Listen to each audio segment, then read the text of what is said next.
আসসালামু আলাইকুম। আজকে আমরা জানবো রান্নায় কোন তেল ব্যবহার করবেন এবং প্রতিদিন গ্যাস্ট্রিক থেকে মুক্তি পেতে ও হার্ট অ্যাটাক থেকে বাঁচতে আমাদের কি করা উচিত। এটা জানার আগে আমরা কয়েকটি বিষয় জেনে নিই। বাংলাদেশে এখন ঘরে ঘরে গ্যাস্ট্রিকের সমস্যা আর হার্ট অ্যাটাকের সংখ্যা বাড়ছে দিন দিন। যেসব কারণে গ্যাস্ট্রিক হয় তার মধ্যে সবচেয়ে অন্যতম হলো খাদ্যর তালিকা। আজকে আমরা সেটা নিয়েই কথা বলবো ও তার সমাধান বলে দেব। কোন কোন দিক লক্ষ্য রাখলে আমরা আমাদের পূর্বপুরুষদের আমলের মতো গ্যাস্ট্রিক ও হার্ট অ্যাটাক ছাড়া সুস্থ থাকা যায় ও সুন্দরভাবে জীবনযাপন করা যায়। খাদ্য তালিকার কথা বললে হয়তো অনেকেই বলবে, আমি তো বাজারের তৈরি খাবার খাই না। তাহলে সচেতন হওয়ার কি আছে? আমি তো ঘরের রান্না খাই সব সময়।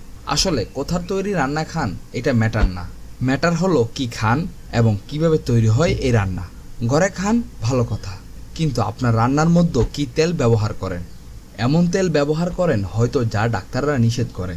চলুন তাহলে এবার আসল পয়েন্টে আসা যাক, অর্থাৎ কোন তেল ব্যবহার করবেন রান্নায় গ্যাস্ট্রিক ও হৃদরোগ থেকে মুক্তি থাকার জন্য। তার আগে জেনে নিই সয়াবিন ও সরিষার তেলের ক্ষতি এবং লাভ কী। সয়াবিন তেলের ক্ষতি হলো হজম শক্তি ধ্বংস করে এবং খাবারকে হজম হওয়া থেকে বিরত রাখে। হার্টের অসুখ ও পাকস্থলে ড্যামেজ হয়ে যাওয়া সহ ইত্যাদি সয়াবিন তেলে আরও নানাবিধ ক্ষতি লুকিয়ে আছে।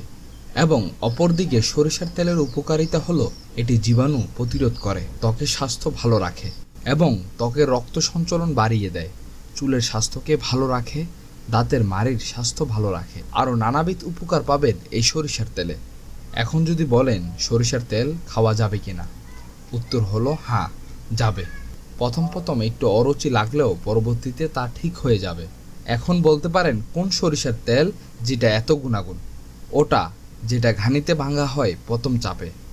এক কথায় যা খাঁটি, যা আমাদের পূর্বপুরুষরা খেয়ে সুস্থ ছিল সারা জীবন, ছিল না কোনো গ্যাস্ট্রিক ও হার্ট অ্যাটাক। আর ওই সরিষার তেলের কথা বলছি না যা মেশিনে তৈরি হয়, যা সাধারণত আমরা দোকানে বোতলজাত অবস্থায় পাই। সুতরাং এটা খাওয়া আর সয়াবিন তেল খাওয়া প্রায় একই, যদিও অল্প ডিফারেন্স আছে কিন্তু প্রায় সমান। যার কারণে সরিষার তেলের যে গুণাগুণের কথা বলেছে অভিজ্ঞরা, সেটা আর পাবেন না মেশিনের তৈরি সরিষার তেলে। মূল গুণাগুণ যেটা ঘানিভাঙ্গার প্রথম চাপে বের হয়, আর ঠিক ওইভাবেই আমরা সেটিং করেছি আমাদের সব কিছু আমাদের সরিষার তেলের ফ্যাক্টরিতে, যা ফোটায় ফোটায় বের হয়, যার কারণে আমরা দামটাও একটু বেশি রাখি। অনেকেই বলে আমরা নাকি সরিষার তেল বেশি দামে বিক্রি করি। আসলে আমরা কোনো মেশিনে সাহায্য নেই না, সম্পূর্ণ অর্গানিক, যার কারণে মুহূর্তে হাজার হাজার লিটার একসাথে উৎপাদন করতে পারি না, এই জন্য দামটা একটু বেশি। আমার কাছে এটা বেশি মনে হয় না, কারণ এটা সয়াবিন তেলের মতো উড়ে যায় না কড়াইতে আগুন দেওয়ার পর। ফলে 1 লিটার সয়াবিন তেলে যতদিন যেত তার থেকে বেশি যাবে 1 লিটার খাঁটি সরিষার তেলে। দ্বিতীয়ত, সস্তায় সয়াবিন তেলে যে পরিমাণ গ্যাস্ট্রিকের ওষুধ সহ নানা রকম ওষুধ খেতে হয়, ওই টাকার অর্ধেকও ব্যয় হবে না সরিষার তেলে, আর ওই ওষুধও খাওয়া লাগবে না ইনশাল্লাহ, যদি আমরা যেভাবে সরিষার তেলের কথা বলেছি ওইটা সংগ্রহ করতে পারেন। আমাদের থেকে নিতে হবে এমন না, যেখান থেকে সংগ্রহ করবেন খাঁটি ও আমাদের বাপদাদারা যে সরিষার বীজের তেল খেয়েছে ওটা নেবেন, কোনো বিদেশি বীজ এর তেল যদি না হয়। সর্বশেষ বলে দিব কোন সরিষার তেল খাঁটি ও ভেজাল। খাঁটি সরিষার তেল চেনার 3টি উপায়। প্রথম, আপনি একটি সাদা কাপড়ে তেল লাগাবেন, যদি কালো দাগ পড়ে যায় তাহলে বুঝে নেবেন এটা ভেজাল। 2, ফ্রিজে নরমালে 3 থেকে 4 ঘন্টা রাখার পর যদি উপরে গোল হয়ে যায় তাহলে বুঝবেন এটা ভেজাল, আর যদি আগের মতো থাকে যেভাবে রেখেছেন তাহলে খাঁটি।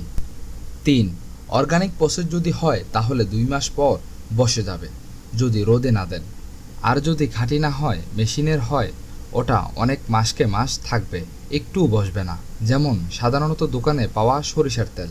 তাহলে আজকের জন্য আল্লাহ হাফেজ। যারা আমাদের থেকে অর্ডার করতে চান খাঁটি সরিষার তেল, রাত 12টার আগেই দয়া করে অর্ডারটি কনফার্ম করেন। ধন্যবাদ।